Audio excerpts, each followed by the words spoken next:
Good morning friends, अरु legal academy में आपका बहुत बहुत स्वागत है। फ्रेंड्स, आज हम बात करेंगे कि जो भरण पोषण की राशि किस प्रकार से कोर्ट के द्वारा तय की जाती है, यानी अमाउंट किस प्रकार से लगाया जाता है पति के ऊपर कि कितना देना होगा।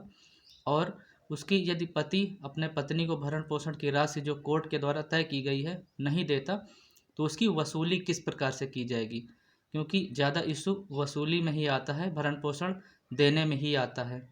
तो बहुत सारे मामले ऐसे देखे गए हैं। तो इस दोनों जो क्वेश्चन है इनके बारे में बात करते हैं। तो फ्रेंड, वीडियो स्टार्ट करने से पहले मैं आपसे एक रिक्वेस्ट करूंगा, आप चैनल पर नए हैं तो आप चैनल को सब्सक्राइब कर लीजिए और बेल आइकन प्रेस कर लीजिए, क्योंकि जो भी मैं legal video information important information के वीडियो बनाता हूँ इसके आपको नोटिफिकेशन तुरंत मिले, इसलिए चैनल को सब्सक्राइब करके बेल आइकन प्रेस कर लीजिए। चलिए वीडियो को स्टार्ट करते हैं। फ्रेंड्स, जो भरण पोषण के मामले होते हैं इनको आप जो भी किस के तहत, यानी किन धाराओं के तहत आप कर सकते हैं, किस कानून के तहत कर सकते हैं, तो उसके लिए फ्रेंड्स इसमें सीआरपीसी के सेक्शन 125 और Hindu marriage act, special marriage act और डोमेस्टिक वायलेंस के द्वारा जो कानून है इनके द्वारा आप भरण पोषण की मांग कर सकते हैं, कोर्ट में आवेदन कर सकते हैं।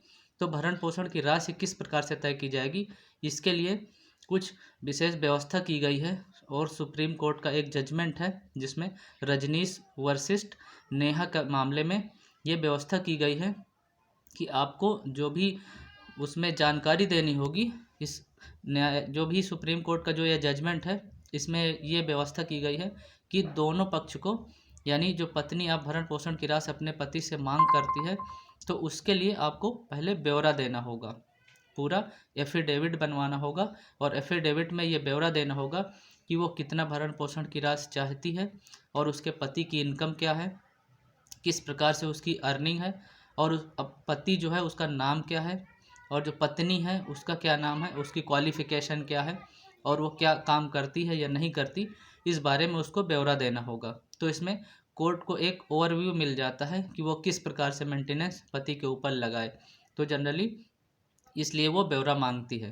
तो ये जब जैसे ही आप एफिडेविट में ब्यौरा दे देते हैं तो कोर्ट उसको उसकी जांच करता है। जांच करने के बाद ही पति के ऊपर जो भी मेंटेनेंस की राशि होती है कोर्ट के द्वारा तय कर दी जाती है। और जो सुप्रीम कोर्ट का जजमेंट है रजनीश वर्सेस नेहा के मामले में, इसमें सारी व्यवस्था की गई है कि किस प्रकार से जो भरण पोषण की राशि है लगाई जाएगी। उसमें सारी तो पत्नी को ये देना होता है कि पति की इनकम क्या है, और कोर्ट उसके बाद भी देखती है कि जो पति भरण पोषण की राशि देगा तो उसकी कई बार ऐसा होता है कि उसका कोई लोन तो नहीं चल रहा है, और पत्नी ज़्यादातर ऐसे मामले होते हैं कि पत्नी ज़्यादा उसकी इनकम बताती है और पति ऐसा होता है कि पति अपनी इनकम कम बताता है। तो कोर्ट ये देखती है कि जिस पत्नी ने जो इनकम बताई है उसकी जो सोर्स ऑफ इनकम है वो इतनी है या नहीं, तो कोर्ट इसकी जांच करती है।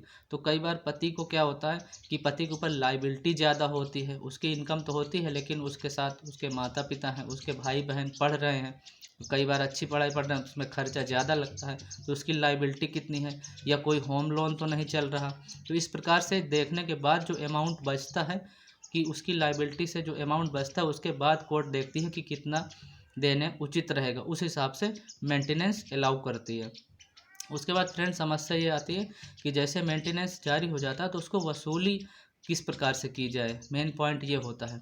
तो फ्रेंड्स, जो इसके वसूली होती है यदि पति नहीं देता तो उसके लिए कोर्ट जो मेंटेनेंस होता है सीआरपीसी के 125 सेक्शन के द्वारा जैसे लिया गया है, तो उसकी वसूली सीआरपीसी के सेक्शन 125 सब सेक्शन 3 के द्वारा आवेदन किया जा सकता है पत्नी के द्वारा। और जैसे ही वसूली नहीं वो देता पति, तो वसूली का वारंट कोर्ट के द्वारा जारी कर दिया जाता है। और यदि पति जैसे 1 महीने की चूक करता है तो उसको 1 महीने की पति को जेल हो सकती है कोर्ट के द्वारा। तो इस प्रकार से व्यवस्था दी गई है। और जो सुप्रीम कोर्ट का जजमेंट है रजनीश कुमार वर्सेस नेहा के मामले में ये भी व्यवस्था दी गई है कि यदि पति जो भी जेल होने के बाद भी उसकी रिकवरी नहीं की जा पा रही है कोर्ट के द्वारा और वो नहीं देता, तो उसके बाद जो इसमें ये होता है कि जो जजमेंट है रजनीश वर्सेस नेहा के मामले में, इसमें आपको एक कुर्की का कोर्ट में आवेदन देना होगा। जैसे आप रिकवरी के लिए कुर्की का आवेदन देते हैं तो कोर्ट के द्वारा भरण पोषण की राशि को रिकवरी करने के लिए ऑर्डर कर दिया जाता है। और जो पति की संपत्ति होती है, यदि वो नहीं देता तो उसकी संपत्ति को कुर्की करके कोर्ट उसको बेच करके जो भी भरण पोषण की राशि है वो कोर्ट के द्वारा दे दी जाती है। तो फ्रेंड्स, आशा करता हूँ जो भी मैंने जानकारी दी है, जो भी इस मामले में भरण पोषण की राशि किस प्रकार से रिकवरी करेंगे और किस प्रकार से आवेदन करेंगे, तो आपको ज़रूर पसंद आएगी। जो भी आपके फ्रेंड्स लॉ बैकग्राउंड से हों या लॉ की तैयारी कर रहे हो, उनको वीडियो ज़्यादा से ज़्यादा शेयर कीजिए और फ्रेंड चैनल को सब्सक्राइब करके बेल आइकन प्रेस कर लीजिए। तो फ्रेंड्स, आज के लिए इतने हैं। बहुत बहुत धन्यवाद। Stay connected. Thank you watching for this video. Thank you so much. जय हिंद।